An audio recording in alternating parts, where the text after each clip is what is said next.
Peut-on réécrire les œuvres du passé?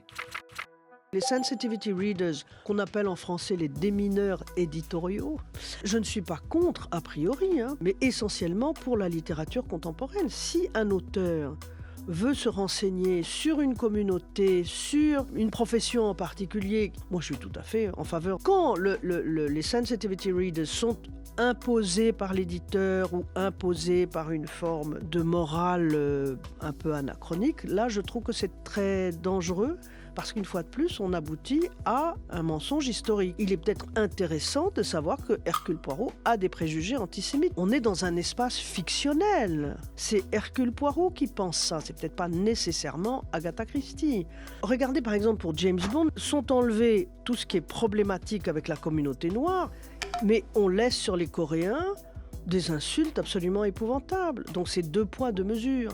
Et vous vous rendez compte que, comme je le dis, c'est pas en enlevant un mot ici ou là qu'on va changer l'esprit du texte. Parce que c'est tout le texte qui baigne là-dedans. S'ajoute à ça le problème que si vous faites de James Bond, en enlevant toutes ces remarques misogynes, un proto-féministe, là il y a quand même beaucoup de travail, vous ne comprendrez plus rien dans 50 ans à la misogynie des années 50. Si vous réfléchissez 5 minutes, surtout dans les exemples que je prends, c'est une question d'argent. Et les éditeurs et les ayants droit ont très bien compris que s'ils laissaient toutes ces remarques qui ne sont plus audibles à nos oreilles contemporaines, eh ben ils vendront plus, ça sera considéré comme ringard. Bon. Moi ce qui m'intéresse, c'est ce qui se passe aujourd'hui.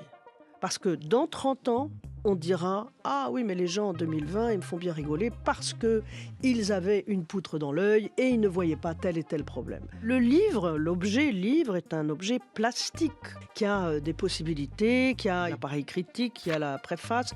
C'est pas idéal, c'est un peu scolaire. Mais après tout, si ça suffit à redonner le contexte d'un texte, moi, ça me convient.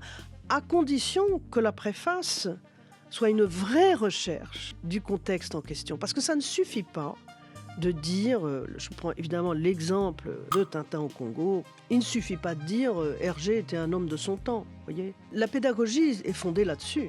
La pédagogie, c'est précisément de faire vivre les textes aujourd'hui. C'est pas en édulcorant les textes qu'on va comprendre, parce que si vous édulcorez les textes, vous dérobez l'objet du débat.